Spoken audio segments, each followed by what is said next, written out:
Bonjour à toutes et à tous. Bonjour à Habib et merci pour l'invitation. Donc, sans trop tarder, je vais partager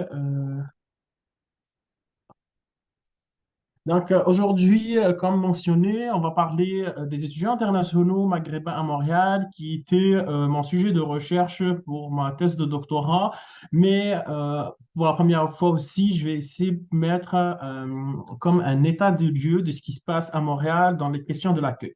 Aujourd'hui, et pour respecter vraiment le temps qui m'était alloué, je vais essayer de parler seulement de l'accueil, de l'expérience de l'accueil chez les étudiants internationaux qui sont à Montréal, avec un regard un peu plus précis sur les étudiants, ce qui se passe avec les étudiants maghrébins à Montréal. On va commencer par une petite mise en contexte, on va passer par l'accueil, l'installation, et à la fin, on va terminer avec quelques questions ou des ouvertures pour non seulement la recherche, mais aussi l'action et les personnes qui travaillent directement avec les étudiants internationaux au Québec et au Canada. Donc, comme mentionné au début du colloque, il y a plus de 55 000 étudiants internationaux au Québec et la majorité d'entre eux sont à Montréal. Dans les derniers chiffres qu'on pouvait voir ici, on peut déjà voir qu'il y a une augmentation des étudiants internationaux d'origine algérienne, marocaine, tunisienne qu'on a regroupés comme des étudiants internationaux maghrébins. Et par exemple, on peut voir chez les étudiants algériens qu'il y a eu entre 2014 et 2019 il y a eu une augmentation de plus de 100% et idem pour les Marocains. Donc, ça, c'était un peu mon terrain de recherche et mon cas d'étude dans le cadre de ma recherche doctorale qui portait sur l'expérience urbaine et migratoire des étudiants internationaux maghrébins à Montréal et sur le choix de rester ou de partir après la fin des études. Et aujourd'hui, on va présenter une minuscule partie de cette recherche-là qui va être centrée seulement sur l'accueil et un état de lieu de ce qui se passe. Dans la recherche doctorale, nous avons essayé de comprendre le processus de construction du parcours migratoire et nous sommes allés chercher des informations ou comprendre comment et pourquoi les étudiants internationaux maghrébins choisissent Montréal comme ville d'accueil ou ville d'études. Après, on est allé voir comment se passe leur installation, leur accueil et comment ils construisent leur vie quotidienne. Et à la fin, on leur a demandé quels étaient leurs projets futurs. Aujourd'hui, ce qu'on va faire aujourd'hui, c'est que on va commencer plutôt en fait de parler du cadre méthodologique que nous avons utilisé et nous avons rencontré 15 participants des trois origines, algérien, marocain et tunisien, qui sont entre 24 et 27 ans. Et on les a rencontrés trois fois pendant 12 mois. Cette recherche a eu lieu en 2019 et s'est terminée en octobre 2020. Et ça nous a permis de voir et de vivre avec eux l'expérience de l'accueil et l'expérience de l'installation, surtout durant les 12 premiers mois à Montréal. Comme vous pouvez voir ici, nous avons rencontré des étudiants qui étaient inscrits à la maîtrise dans différentes universités montréalaises que nous allons aborder après, mais aussi des étudiants qui sont inscrits à des programmes de DEP. Le programme DEP est un programme, c'est le diplôme d'études professionnelles. Et pourquoi on s'est intéressé à ce diplôme-là? C'est parce qu'on avait remarqué quand on a commencé notre terrain qu'il y avait beaucoup d'étudiants internationaux maghrébins inscrits à des universités dans des programmes de maîtrise et des fois même de baccalauréat, de doctorat. Mais une fois qu'ils sont ici au Québec, ils décident de changer pour un diplôme d'études professionnelles, nommément comme connu le DEP. On est allé à la recherche de cette information, le pourquoi de ce changement-là, et on a compris que c'était une stratégie migratoire parce que le DEP leur permettait de faire une formation de 18 mois. Et donc, ça leur coûtait beaucoup moins cher qu'une formation de maîtrise de baccalauréat dans les universités, d'accéder à la résidence permanente à travers le PEC et après rejoindre le marché du travail. Et donc, ils répondaient aux besoins de main-d'œuvre du Québec. Mais il y a aussi des étudiants qui ont été inscrits à ma maîtrise, ils ont terminé la maîtrise. La collecte de données qui a duré 12 mois et elle a été à travers des entrevues semi-dirigées, des cartes mentales de type schéma conceptuel et des cartes géographiques. Mais aujourd'hui, nous allons surtout parler de la première partie. Avant tout ça, le colloque s'intitule Accueil, intégration et on s'est posé la question à quel moment l'accueil doit être. Et donc, si on peut voir aussi un petit peu dans la première partie en noir, on a essayé ici de simplifier, de vulgariser comment un parcours, de quoi est construit. Il y a la préparation pour le projet migratoire et c'est la partie de la pré-migration qui se passe dans le pays d'origine.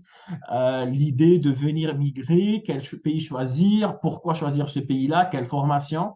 Après, il y a la partie arrivée dans la ville d'accueil et c'est là où commence l'accueil, comme on le connaît. Après, il va y avoir l'installation dans la ville d'études, qui est dans notre cas, nous, Montréal. Et par la suite, il va y avoir les projets futurs. Après la fin des études, qu'est-ce qu'ils vont faire? Rester, partir, changer de ville, changer de province ou changer de pays. Et c'est la partie post-migratoire. D'après la littérature, d'après ce qu'on a vu, l'accueil et l'intégration commencent une fois que la personne immigrante ou l'étudiant est dans la ville d'accueil ou dans le pays d'études et peut aussi arriver jusqu'au moment où de l'installation. Après, une fois qu'il a terminé les études, on peut dire qu'il y a peu d'accompagnement ou peu d'intégration et on va voir ça dans la suite. Donc, on a trouvé qu'il y avait chez les étudiants internationaux maghrébins deux tendances ou deux structures, si on veut, d'accueil. La première est basée sur les réseaux prémigratoires. Ça veut dire que elle est basée sur les personnes qu'on connaisse, que les étudiants internationaux connaissent avant de venir à Montréal. C'est comment ça se passe? Une personne, elle vient à Montréal, elle a besoin d'un endroit où rester le premier jour, et là, il va faire appel à son réseau. Il appelle des amis ou des connaissances qui vont l'héberger ou l'accueillir chez eux pendant, comme on peut voir ici avec Liamine en vert qui dit qu'il est resté chez son ami pendant 40 jours sans rien payer. Il a été accompagné jusqu'à ce il arrive à trouver ses repères. Ramzi, de son part, la personne en orange, dit aussi que son ami, quand il a vu qu'il était dans la chambre d'hôtel, il a été en colère. Il lui a dit non, tu vas venir chez moi jusqu'à ce qu'on te trouve un appartement. Et bien évidemment, on connaît tous le problème des appartements à Montréal, surtout en ce moment.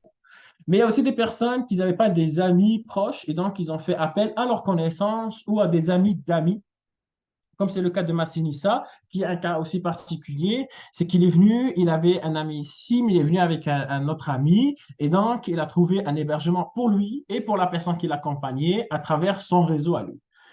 Tout ce qui se passe ici à travers les réseaux, c'est de l'accueil, c'est de l'intégration, mais ça se passe à l'intérieur du groupe communautaire qui sont les étudiants internationaux maghrébins. On a réussi à expliquer cette structure-là à travers le don de l'hospitalité et où l'invité est l'hôte de demain. Je vous explique. Là, dans notre cas à nous, les étudiants avec qui on a travaillé en septembre 2019 étaient des invités chez des personnes qu'on a appelées les hôtes. C'est après, quand on a discuté avec eux et quand on a avancé dans le terrain, on a compris que les personnes qui les ont accueillis étaient aussi des étudiants internationaux. Mais ils disaient, moi j'étais aidé et donc il faut que j'aide les nouveaux étudiants internationaux qui vont venir. Après un moment, on a compris que même nos participants avaient l'intention d'accueillir chez eux des nouveaux étudiants internationaux parce qu'ils disent aussi, moi j'étais aidé et il faut que j'aide.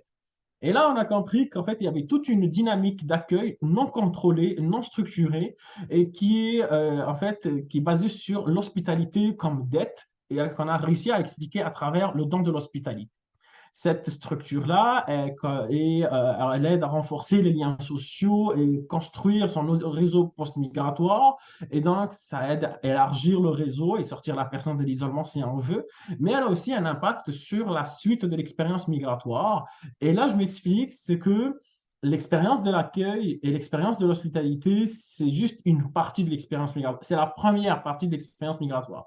Quand la personne arrive dans la ville d'accueil, il est perdu des fois, il n'arrive pas à trouver ses repères, il ne sait pas d'où est-ce qu'il va commencer. Et quand il a ses amis, cette première cas de figure qu'on est en train d'expliquer, ils vont lui expliquer exactement comment ça va fonctionner, ils vont l'aider à trouver un appartement, il ne va pas se retrouver tout seul. Et donc, il va, comment dire, être accompagné jusqu'à ce qu'il décide de dire, OK, là, je peux aller tout seul, c'est bon, merci, je vais continuer tout seul. Ça, c'est le premier cas de figure que nous avons noté, nous avons documenté chez les étudiants internationaux maghrébins à Montréal. Par la suite, il y avait des étudiants aussi qui n'avaient pas d'amis ou qui ne voulaient pas déranger leurs amis et ils se sont basés sur les services que puissent procurer les universités. Là, il va y avoir une petite différence. Maintenant, dans cette diapo-là, on va parler sur des étudiants internationaux universitaires, ça veut dire ceux justement qui sont inscrits dans les universités. Et là, je résumais les services qui sont offerts par les étudiants, par les universités que nous avons en fait réussi, dont nous avons réussi à recruter des participants qui en sont l'ETS, l'UQAM et Polytechnique. Et donc, parmi les activités qu'ils ont marquées et d'accueil qu'ils ont marqué nos participants, à l'ETS par exemple, c'est la résidence universitaire qui a fait la grande différence parce que ça permettait aux étudiants d'enlever déjà le grand stress de où est-ce que je vais rester, où est-ce que je vais aller, comment je vais, est-ce que je vais pas dormir dehors. Et donc, la résidence universitaire de l'ETS, elle offre énormément de confort, reconfort si on veut, et c'est vraiment l'accueil des étudiants internationaux parce qu'ils ne vont pas se retrouver tout seuls. Par la suite, il y a des activités de réseautage qui sont organisées, et comme par exemple le café langue ou des activités pour les aider à découvrir la ville. Mais il y a aussi à l'ETS, comme à l'UQAM et le Polytechnique, et là on va revenir un petit peu aussi par la suite pour voir où est-ce que ça c'est la même chose, il y a l'accompagnement administratif. Par accompagnement administratif, on peut parler surtout de la prorogation des permis d'études, le renouvellement de CAQ, le renouvellement de visa, s'il y a un problème dans les papiers, s'ils ont besoin d'un papier qu'ils n'ont pas. Tout ça, c'est beaucoup de stress parce qu'il y a comme un manque d'information par rapport à ce point-là chez les étudiants internationaux. Ils n'arrivent pas à chercher l'information, ils ne connaissent pas le système administratif d'immigration ou universitaire du pays et donc ils se retrouvent, comme on dit, parachutés dans une vague d'informations qu'ils n'arrivent pas toujours, ils n'arrivent vraiment pas à savoir où est-ce qu'ils vont faire quoi. Et l'accompagnement administratif, d'après mon expérience en tant qu'agent de liaison communautaire avec Promis, j'ai vu que cet accompagnement administratif est disponible dans toutes les universités de Montréal, l'UDM, l'HEC, Concordia, McGill et même l'INRS maintenant. Donc, et on peut dire que l'Université de Concordia et l'Université de McGill sont des champions dans ce côté-là parce qu'ils offrent non seulement de l'accompagnement, mais ils ont aussi accès à des avocats qui sont spécialisés dans l'immigration, qui vont leur permettre qui vont leur expliquer le système, si on veut, québécois et canadien par rapport au papier de l'immigration. Tout ça est très beau et vraiment, il aide beaucoup les étudiants internationaux quand ils arrivent à Montréal et au Québec, mais c'est vraiment juste le début ou quand ils sont encore des étudiants. Il y a aussi un autre groupe dont nous avons parlé au début, c'est les étudiants de DEP. Et les étudiants de DEP, malheureusement, personne ne nous a parlé de cet accompagnement, ces services-là, ou de réseautage ou d'accompagnement administratif dans les centres de formation professionnelle. Et donc, là, ça commence déjà à créer une brèche entre les étudiants universitaires et DEP. Les universitaires sont bien accompagnés, les DEP, ils doivent payer des avocats ou ils doivent juste compter sur leurs amis pour comprendre le système et d'enseignement et administratif du Québec. Donc là, déjà, il y a un problème dans l'accueil, si on veut, des étudiants internationaux maghrébins à Montréal. Par la suite, il y a l'installation à Montréal. Ben, l'installation à Montréal, c'est la banque, c'est le transport, c'est comment vivre à Montréal, comment se déplacer à Montréal. Et une fois qu'ils ont terminé les études, ils se projettent dans les projets futurs. Les projets futurs peuvent s'inscrire dans trois catégories. C'est ou rétention, ça veut dire rester à Montréal et au Québec, mais surtout à Montréal. Ou bouger de Montréal et du Québec et du Canada, ça veut dire qu'ils vont changer de la ville ou ils vont changer de province ou carrément de pays. Et il y en a ceux qui ne savent pas encore quoi faire jusqu'à ce qu'ils terminent les études. Mais on est allé à la recherche d'informations. Qu'est-ce qui peut influencer ce projet-là? Et on va vraiment le résumer dans le cadre de ce colloque-là. C'est vraiment très résumé. C'est en trois points qui sont l'expérience migratoire dans la ville d'accueil, les opportunités et les contraintes. Et là, on veut parler surtout de questions de racisme, discrimination, opportunités dans l'emploi, opportunités dans la carrière professionnelle. Les réseaux sociaux, d'un côté aussi, ils sont aussi, qu'on appelle aussi les ressources mobilisables. Et il y a aussi les caractéristiques individuelles. Est-ce que la personne veut vraiment rester ou elle ne veut pas rester? Est-ce c'est quelque chose qui l'intéresse de partir ou c'est quelque chose qui l'intéresse de ne pas rester? Après, là, on a mis en gras, on a souligné la partie expérience migratoire dans la ville d'accueil parce que ce qu'on a remarqué, c'est que l'expérience de la personne et surtout là, je mettrai le point sur l'expérience de l'accueil et de l'installation, a beaucoup d'influence sur la décision qui va être prise. Ça veut dire que la personne, pour résumer, si la personne elle a une bonne expérience, elle a bien été accueillie, il y a eu elle a eu un bon accompagnement, il va peut-être envisager de rester à Montréal parce qu'il n'a pas une mauvaise expérience. Mais s'il a cette mauvaise expérience, il va avoir toujours du mal à rester à Montréal parce qu'il aura toujours des mauvais souvenirs à Montréal, comme l'isolement, surtout avec la COVID qui s'est passée durant mon terrain, la réforme du PEC et le fait qu'ils se sentaient trahis, si je veux réutiliser leurs mots, ou encore le fait que les universités ne pouvaient pas leur donner l'accompagnement nécessaire pour les aider en fait à surmonter le stress et la peur qu'ils vivaient. Tout ça nous amène à se positionner, à résumer en fait comment les DEP, les universitaires, l'accueil et l'installation se passent pour eux.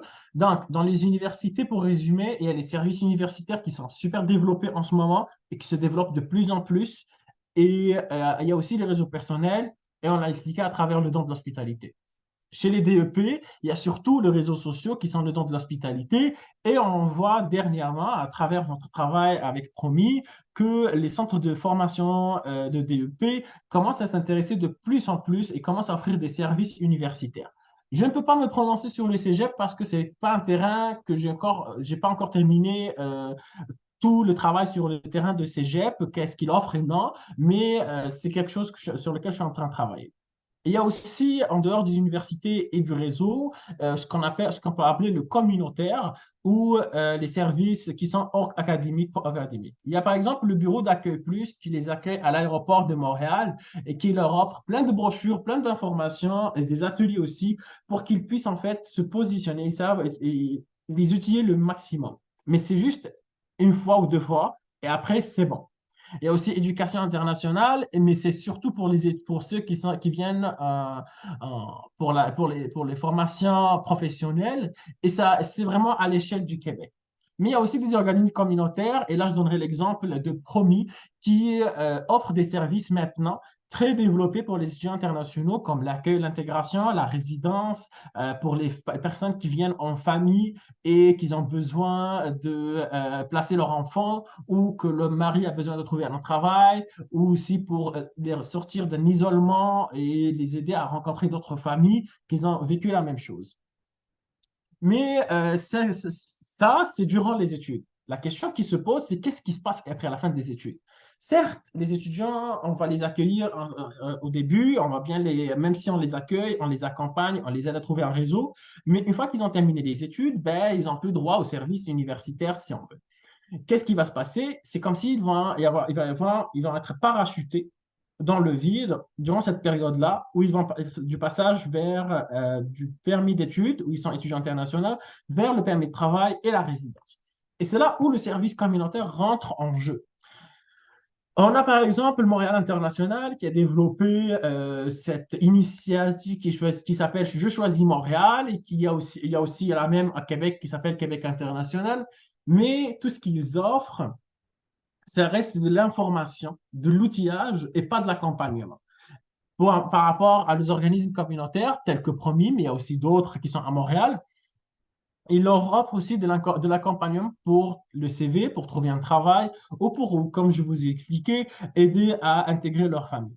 Mais c'est là où il y a une rupture, c'est que le manque d'information une fois qu'ils ont terminé les études, les étudiants internationaux qui sont mal intégrés si on veut, ou ils n'ont pas encore terminé leur intégration, ils ne savent pas qu'il y a un service communautaire qui va pouvoir les aider à passer et à changer leur statut et à les accompagner jusqu'à ce qu'ils soient, comme on aime dire au Québec, bien intégrés.